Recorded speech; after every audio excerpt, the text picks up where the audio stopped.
लड़का बनी बहू। पूरे 28 साल का हो चुका था ऋषभ, लेकिन शादी करने को तैयार ही नहीं था। माँ बाप पूरी तरह से परेशान हो चुके थे। जब भी किसी लड़की का रिश्ता ऋषभ के लिए लेकर आते तो वो शादी करने से साफ मना कर देता, चाहे लड़की कितनी भी सुंदर, कितनी भी अच्छी क्यों ना हो। ऋषभ के माँ बाप को इसकी वजह समझ में नहीं आ रही थी। अरे ऋषभ बेटा, अच्छी खासी नौकरी लग गई है, दिखता भी इतना अच्छा है, आखिर बात क्या है, तुझे शादी क्यों नहीं करनी? देख, तू हमारा इकलौता बेटा है। अगर तू शादी नहीं करेगा तो कैसे काम चलेगा? लेकिन मैं शादी करना ही नहीं चाहता। मुझे कोई लड़की पसंद नहीं आती। अरे बेटा, अगर कोई लड़की तुझे पसंद हो तो उससे शादी कर ले, हमें कोई एतराज नहीं है। हाँ ऋषभ बेटा, अब देख, तेरी माँ से भी काम नहीं होता। घर में एक बहू आ जाएगी तो कम से कम घर का माहौल भी अच्छा होगा और तेरी माँ को मदद भी मिल जाएगी। लेकिन मम्मी पापा कहाँ ना, मुझे लड़कियां पसंद ही नहीं आती। अरे लड़कियां पसंद नहीं आती तो क्या लड़का पसंद आता है? वो तो वक्त आने पर ही पता चलेगा। ऋषभ की बात सुनकर उसके माँ और पापा का सर चकरा जाता है। कुछ दिनों के लिए ऋषभ अपने ऑफिस के काम से शहर से बाहर जाता है और जब लौट कर आता है तो सामने का नजारा देखकर उसके माँ पापा बेहोश होते होते रह जाते हैं। अरे ये क्या, ये तुम्हारे साथ कौन है? माँ, ये दीपक है, मेरी पत्नी। हम दोनों ने शादी कर लिया है। दीपक तुम्हारी पत्नी कैसे हो सकता है? अरे दीपिका होती तो बात समझ में भी आती। ये तो लड़का है। तो क्या हुआ पापा, आजकल तो ये सब फैशन में है और मैंने आपको बताया था कि मुझे लड़कियां पसंद नहीं आती। अरे तो इसका मतलब ये थोड़ी है कि तुम दीपक को दीपिका बनाकर ले आओगे। मुझे बहू चाहिए, बहू के रूप में, ये आदमी नहीं। लेकिन मम्मी जी, मैं आपकी बेटे से बहुत प्यार करती हूँ, मेरा मतलब करता हूँ। अरे इसको तो करता हूँ करती हूँ का अंतर भी नहीं पता। लेकर जाए इसे वापस। अगर आपने इसे घर से बाहर निकाला पापा तो मैं भी इसी के साथ चला जाऊंगा। मैं ऋषभ के बिना जी नहीं सकती, मेरा मतलब जी नहीं सकता। हमारा जिंदगी भर का साथ है, प्लीज हमें अलग मत कीजिए मम्मी जी, पापा जी। हे भगवान, ये तूने क्या दिन दिखाया?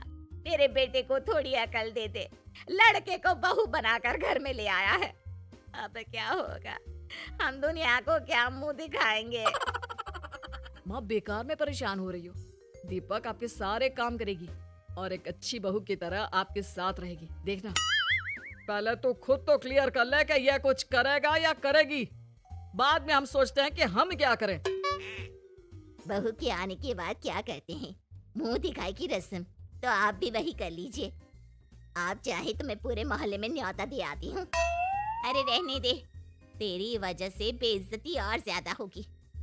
आई बड़ी, अब मेरा मतलब है आया बड़ा न्योता देने वाला। अगले दिन सुबह के वक्त दीपक बड़ी नजाकत से चलता हुआ सबके लिए चाय बनाकर सुबह सुबह बालकनी में आ जाता है। प्रणाम मम्मी जी, प्रणाम पापा जी। ये देखिए, चाय बिल्कुल आपकी पसंद की है। मुझे ऋषभ ने सब कुछ बता दिया था कि आपको क्या क्या पसंद है।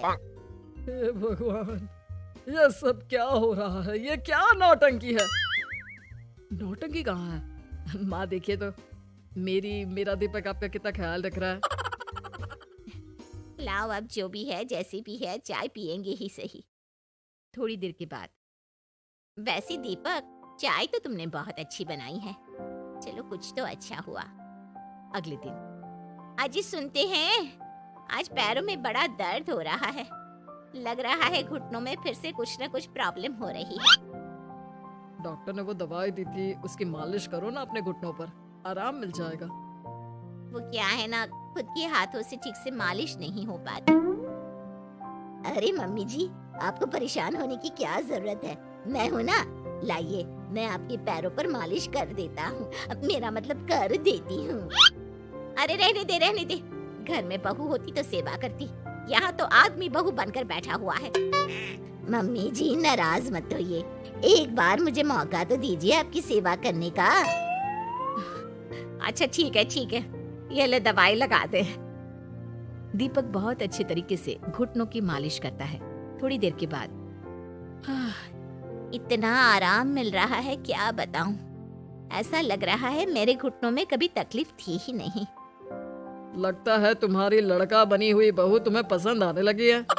ऐसा कुछ भी नहीं है, वो तो बस इतने अच्छे से मालिश की इसलिए मैंने इसकी तारीफ कर दी। मम्मी जी पापा जी आपस में लड़ाई नहीं करते। अच्छा आप ये बताइए शाम के खाने में क्या खाएंगे? पनीर दाल मखनी पुलाव कुछ भी स्पेशल बता दीजिए। अरे भाई ये सारी चीजें मुझे तो खाने में बहुत ही पसंद है।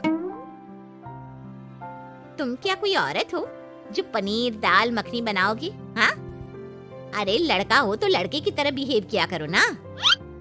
भले ही मैं लड़का हूँ तो क्या हुआ, अब तो मैं ऋषभ की पत्नी और आपके घर की बहू हूँ, तो मुझे उसी तरह से रहना पड़ेगा ना। अच्छा ठीक है, जो तुम्हें पसंद है बना लो। आदमी रसोई में खाना बनाते हुए कैसे लगते हैं जरा मैं भी तो देखूं। शाम को दीपक सबके लिए अच्छा सा खाना बनाकर डाइनिंग टेबल पर लगा देता है। ऋषभ ऑफिस से जब लौट कर आता है, सब लोग खाना खाने के लिए बैठ जाते हैं। अरे वाह, क्या गजब का पनीर और दाल मखनी बनाई है। ऐसा जायका तो होटल के खाने में भी नहीं आता। दीपक कितना अच्छा खाना बनाती हो, मेरा मतलब बनाते हो। तुम्हारी इसी अदा की वजह से तो मुझे तुमसे प्यार हो गया। अरे बहुत हो गया, आदमी होकर आदमी से प्यार करते हो। अरे लेकिन कुछ भी कहो, जरा खाना खा कर तो देखो ऋषभ की माँ, मजा आ जाएगा। हाँ वैसे बात तो आपकी सही है, खाना तो वाकई में लाजवाब है। इतना स्वादिष्ट पनीर तो मैंने अपनी जिंदगी में नहीं खाया। इतना अच्छा होता अगर ये दीपिका होती। और फिर अगली सुबह कुछ ऐसा होता है जिसे देखकर ऋषभ के माँ और पापा ना केवल खुश होते हैं बल्कि हैरानी से उनकी आंखें फटी की फटी रह जाती हैं। उन्होंने जो नजारा अपनी आंखों के सामने देखा उसे देखकर उन्हें अपने आप पर भरोसा नहीं हुआ। सुबह का वक्त था, सब लोग बालकनी में बैठकर सुबह की चाय का इंतजार कर रहे थे। तभी रसोई में से एक बहुत ही खूबसूरत लड़की जिसके लंबे लंबे बाल थे और जिसने साड़ी पहनी हुई थी, हाथ में चाय की ट्रे लेकर वहां आती है। अरे ये कौन है? रातों रात हमारा लड़की बहू बन गया क्या? मुझे लगता है कोई सपना देख रहा है। इतनी सुंदर बहू तो हमने सपने में भी नहीं देखी। देखा माँ, जादू हो गया जादू। अरे लेकिन ये है कौन? तुम्हारा वो आदमी वाला पत्नी कहाँ चला गया? आपने मुझे पहचाना नहीं? मैं दीपक नहीं दीपिका हूँ। इतने दिन से लड़के के कपड़े पहनकर आपके घर में आपकी बहू बनी हुई थी। माँ ये दीपक नहीं, दरअसल ये दीपिका थी, लेकिन इसे लड़कों की तरह रहने का शौक था और इसे लड़की की तरह रहना मंजूर नहीं था, इसलिए मैं इसे लड़के के रूप में आपकी बहू बनाकर यहाँ ले आया। तो फिर अचानक ये उसका हृदय परिवर्तन और रूप परिवर्तन कैसे हो गया? वो क्या है ना, मुझे बाद में एहसास हुआ कि आप लोग इस बात को लेकर बहुत दुखी हैं कि आपकी बेटी ने एक लड़की के साथ शादी की है, इसलिए मैं अपने असली रूप में वापस आ गई। हमने कोई पुण्य कर्म किए होंगे जो तुम्हारे जैसा, मेरा मतलब तुम्हारे जैसी बहू मिली, इतनी खूबसूरत और इतना ख्याल रखने वाली। भला हो भगवान का कि हमें लड़की बहू मिली है, लड़का बहू नहीं।